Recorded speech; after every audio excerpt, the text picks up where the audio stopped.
Hey, you all. Welcome back. Y'all already know what it is. You see the title of this video. This is Love and Marriage Huntsville, Season 3, Episode 9. Let's go ahead and get into it. So, because I am behind, I'm not going to go back and recap last episode, although last episode was good. I actually watched that episode and took notes. But when I went to review it, like you all, I just had so much anxiety. I had so much to do at work that I had to, pack for our anniversary trip. I had to get the dog settled. Let me tell you something. It was a lot going on. So thank you all for supporting and sticking around anyways. I really appreciate it. So what I'm going to do is just, I'm going to do quick notes. So for Potomac, for this and Beverly Hills, I'm just going to give you all quick thoughts about the prior episode. So, quick note with Love and Marriage Huntsville. First, Big Titty Lulu, aka Lewis. I noticed he didn't talk that shit to Maurice's face that he did with his wife about who he was gonna check and how he needed a shot to do it. I knew he was lying, okay? So him and his big titties can fly on up out of here with that. 2, Kimmy got Tisha and Marceau together with that, oh, we talking about side, how about your side baby? Baby, that hush came over at the pool. It's so funny that also, I was really disgusted that Maurice did not put his foot down and shut that conversation down. There is no way in hell that my husband would sit around while people are making fun of me being a side chick and him not shut it down in the first second. Maurice was sniggling and giggling too. And Kimmy, just in case you don't know, Marceau and Tisha, and maybe even Maurice, sit around and joke about you being a side chick. And although Martell is a liar, I 100% believe that Marceau told him that Kimmy was a side chick, because when Martell said it, Marceau said, oh, it was just a joke. When I'm telling you, I told Reese to check his brother before I check him. Matter of fact, I would have checked him off the rip. And Kimmy got Tisha and Marceau right on together. She was quick with it. One thing Kimmy gonna do is she gonna back up off of her, okay? And I didn't mind it. Lastly, the black staff walked out. Listen, jobs have turnover. But when you see a place of business that has high turnover, it's your signal to run. And it could be that people love their jobs, but they're overworked or underpaid. Or as most jobs, they want you to do your job and 10 other jobs. No. And Jalen, you are learning something about your aunt and uncle. See, Tisha and Marceau probably used to be the fun auntie and uncle. They go party with you. Your uncle is your frat bro, and all this. Y'all get along. Y'all go party with each other. But you're learning in business that they're full of crap. So I tell you what, Jalen, it may be time for you to make your exit plan, because whatever happens at that restaurant, Tisha and Marceau are always going to be missing in action, and they're always going to blame you. So either you're going to stay and get experience if this is the industry you want to work in, or either you're going to make your exit. Either way, those are my quick thoughts from the last episode. Now, let's get into this episode. So we pick up where we left off. Kimmy is cussing them out because Marceau is saying that she doesn't hold Jalen accountable and she doesn't tell him when he's wrong. And Kimmy said that's a lie. Maurice then says no, she does tell Jalen when he's wrong. Listen, I didn't like how this went. I felt that Kimmy should have stuck to her guns. Tisha and Marceau are wrong, and Tisha is out of order. You know your mama liked to lie and put 20 on 10. So instead of being accusatory, why don't you just ask Kimmy, listen, my mom mentioned this and I just wanted to get your side of the story. Tisha ended up apologizing, but honey, she's gonna do it again. And Kimmy, unfortunately, accepted the apology and hugged it out. Couldn't have been me. Couldn't have been me, especially after you all joked for hours about me being a side chick. It started in the kitchen and went out to the pool. Yeah, I had a lot to say about the prior episode. You would have had me messed up joking about, she was a side chick. And Tiffany, how dare you? You keep interjecting yourself, but I'm going to save you. I'm gonna save you for a little bit later, because you and your big titty husband, y'all talk a lot of crap. You be dipping and dapping and don't know what's happening. But anyways, so the next morning, Tisha and Kimmy are cooking breakfast, and Kim asked Martell when was Mel coming, and he says that Mel told him she wasn't even going to come on the trip, which this is an issue of continuity, right? Because in one scene, you see Martell saying Melanie says she wasn't going. Later on in this episode, Melanie says that she knew Martell was going to be here. So producers, y'all need to, when y'all do the storyline, draw the arrow and the dotted line. Let's tighten this up. It's sounding real overproduced-ish. So Maurice then asked Martell, is Destiny's coming? And he kind of looked, he said, you ain't talked to her. And Martell says, every day. Tiffany then says, oh, I thought you were talking about your baby mama. Tiffany is out of line and she's inappropriate. Period. She likes to say rude things and she thinks there's no problem with it. Somebody is going to get her together on this show. I don't know who it's going to be, but whoever does it, I will be sitting back with my popcorn and my wine, sniggling and giggling. So Martell, he takes the joke in stride and he was like, no, but Mel isn't my baby mama. She's my ex-wife. And I think Tiffany said in her confessional something about, she's his baby mama. Girl, shut up, Tiffany. Shut you and Big Titty Lou get on my damn nerves. So, Kimmy and Martell talk while she's cleaning up the kitchen. And she asked if him and Mel would ever reconcile. I can't believe I'm going to say this. I agree with Martell. I am tired of them asking Melanie and Martell about their divorce. You all know what happened that led to the divorce. It's been very public. Melanie and Martell have been very transparent and messy on social media. Why do you want them to reconcile? Because Kimmy said she wanted to see them reconcile. Why? This man has been cheating on Melanie for years, to the point where he had an outside child. And you want them to reconcile what? Because you kept saying, I'm so used to seeing you all together in public happy. Yes, keyword, in public. The veneer that they were presenting was not the truth. At least at some point, it didn't become their real life. People are good for faking it till they make it. There are many married couples who have gotten into it in the car. They step outside the car, hey girl, many.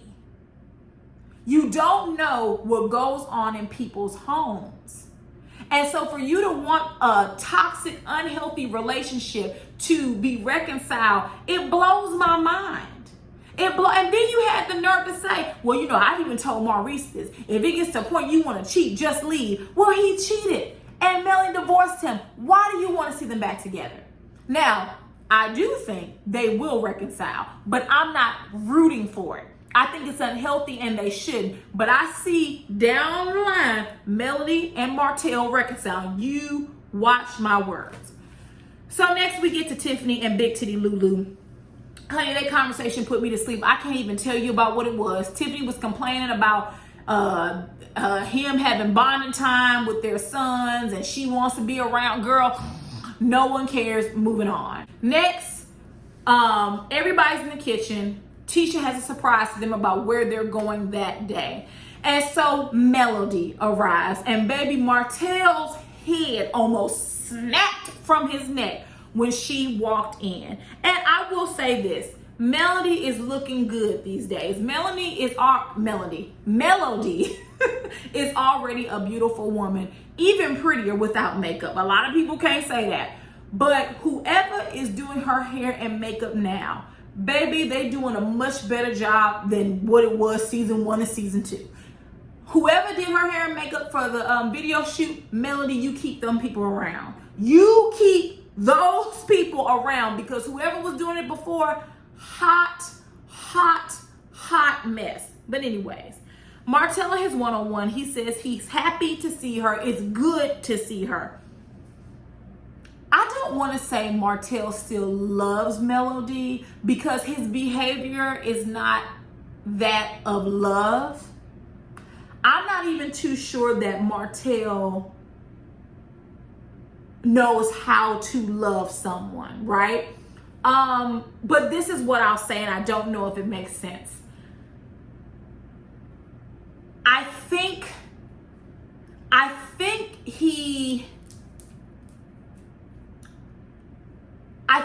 he loves Mel. I'm careful because that's what happened in their relationship isn't love. I don't want to say he's infatuated with her, but he still is interested in Mel. I'll say that. I don't want to say love, but when she walks into the room, she gets all of his attention, and Melody loves it. Melody loves it. She knows what she's doing. So Melody wants to know what room she's going to be in, and they're all teasing her like, oh, Martell has a room, or there's these two rooms that are connected. And she's kind of over it, which I understand. It makes things a little bit more awkward, but you all are filming a show together, and that's just what it is. I think both of them are producers on the show, so just get used to it. So before they get ready to leave, Melody and the girls take a shot, and she tells them that she didn't know that Martell was going to be there. But then she says that she knew that he was probably going to be there. This continuity, because even later on, when she pulled Martell to the side and says, who watching the kids? You telling me that the week Martell was supposed to have the kids, of course, he couldn't have the kids because you all were filming a show, and he didn't tell you where your children will be at just for emergency and safety purposes.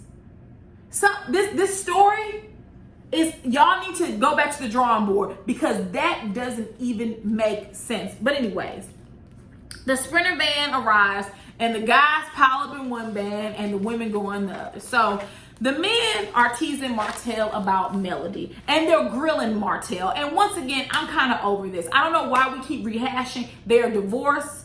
You know what I mean? I don't get this conversation. But Reese asked, is it awkward to be around Melody? And you know what, Martell's like, it's a little awkward, but basically this is where we are. Marceau says it's hard to be married, but it has to be hard to be divorced. And he goes into this soliloquy about how married people get to the point of divorceable moments, but they choose not to. Listen, divorceable moments, that's a subjective term, right? I don't get why Marceau is wanting to talk about divorce. I told you all, I think him and Wanda troll us, but I'll play along. Martell was like, listen, there's life after divorce. Look at Maurice, look at Big Titty Lulu. There's life after it. I will say this. I don't like how Maurice and his brother have been referencing Kiowa. I don't know a lot about Kiowa. Maybe she's hell on wheels, maybe she's not. But even in the prior episode, when Marceau joked that, Maurice used to be overweight because he was in a terrible marriage, it sounds real one-sided. Because here's the thing. As soon as he left, where was he at Detroit? He ran into Kimmy. You can't tell me that was the only woman he was seeing. Right? And Maurice, I left a terrible situation, but where I'm at now is a better situation. It's better than my first marriage. We shouldn't be doing comparisons like that. You were at a different stage in your life when you met Kiowa, and Kiowa was as well. You met Kimmy and you had a little change in your pocket. Would you have still been attracted to Kimmy if you didn't have a little bit of change in your pocket? Just a question. I don't know Kimmy personally. Not saying she's a gold digger because she's a nurse. She has a whole career. But I'm just saying that you were in a different place. And to be fair, it took you 8 years to marry Kimmy. Like, come on now. Marceau said that his aunt gave him some advice that kids will help you hold on to a marriage. I'm not here for that. If you all are struggling in your marriage and you have tried everything in your power to fix whatever the issues are and they're not working out, it's no need of being in an unhealthy home. It's time to go your separate ways. Marceau is basically saying that, you look back and you're glad you stayed, but are you glad you stayed, Marceau? It don't sound like it. So Reese in his one-on-one, he was like, no one wants to talk about divorce when we are here to celebrate marriage. But Maurice, you jumped it off. You're the one who began asking Martell these questions. So while the women were in their van, Melody talks about her music video, and Tisha asked her, is her lead bald-headed and brown skin? I said, Tisha, I caught that shade. Does he look like Martell is what she asking. So Tisha then asked, are they working on being friends? And Melody was like, well, no, we're not at that point because a friend wouldn't treat me like that. But basically, they're going through therapy to help to learn how to co-parent better, which I can understand that too. You guys aren't friends, but Melody and Martell just have a very contentious relationship. And I am getting tired of this dialogue around how's life after divorce? Are you two gonna reconcile? And it seems like everyone wants them to reconcile when you all know the issue in their marriage. It wasn't healthy. Why do you want them to come back to an unhealthy state? For both of them, Melody or Martell, why would you want that? Why would you want a woman to be cheated on and had a baby on her, and y'all want her to go back to Martell to reconcile what? Exactly. Moving on. Next, they finally arrive at their destination, and they are going to drive around Las Vegas in slingshots. Seems fun enough. Destiny also arrives. So, baby, they get there, and child, that man must have read down 100 different rules. And even Tisha, she was like, God damn, she started scratching her head like, girl, I came here for fun. I didn't come here for all these rules. But I understand why companies have to do it. You know, liability, they gotta let you know. Martell asked for a slingshot with 4 seats. He said, because you know, Melody, you can't drive. And then Destiny agrees with him. I was like, oh my God. And Martell said the children told him that she ran into some the other day. I said, damn, Melody, you can't. Listen, there are some people who cannot drive. They bump into things, they roll over curves. Ain't nobody got time for that. But honestly, Martell just wanted Melody to ride in his car. Like I said, I can't diagnose Martell. That is outside of my wheelhouse. But it seems like he is still, and I don't want to say in love. I just can't sign off on love with Martell and Melody. But he is still very much so interested in being with her again.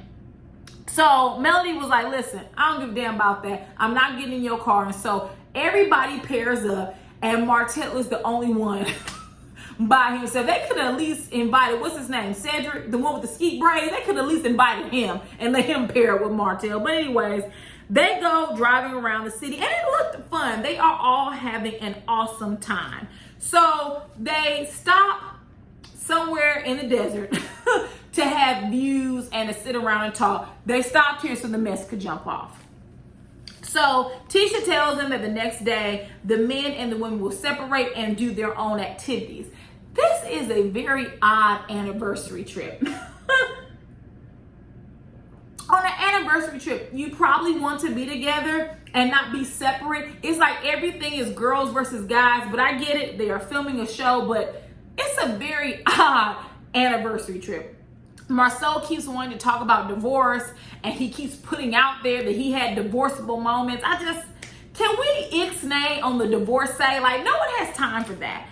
But Tisha pulls Maurice aside, and she tells him, listen, I know y'all gonna go and do whatever, but basically you need to keep an eye on Marceau. And she says, you know, I know it's girls out there eyeing guys. Tisha, your man can pick up a woman at the grocery store. He can go to the gym and pick up a woman. I'm going to tell you something that obviously you don't know. If Marceau is cheating, Maurice isn't going to stop him, nor is he going to tell you. You see how that works out? He's not going to tell you that. So you can check in and ask him to watch him. And then she had the nerve to blame Martell. Well, you know Martell going to be there. Girl, if your husband want to cheat, he doesn't have to be encouraged by anyone. Martell, LeBeric, Cedric, Big Titty Lulu, none of them can encourage him to do what he doesn't want to do. So then Maurice asked about the surprise therapy. I thought that was out of bounds.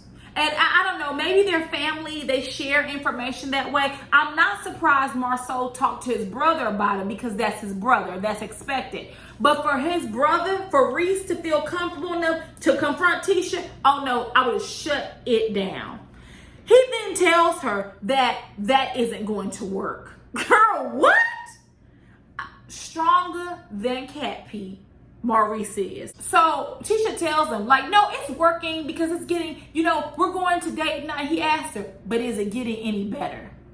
Then she said, well, it's a work in process. The answer is no. Girl, bye. He ain't gonna be watching Marceau, honey. He ain't his bodyguard. If he gonna cheat, he gonna cheat. And Maurice ain't gonna tell you because y'all said that Kimmy the side chick. So what makes you think he gonna tell on his brother? Girl, bye.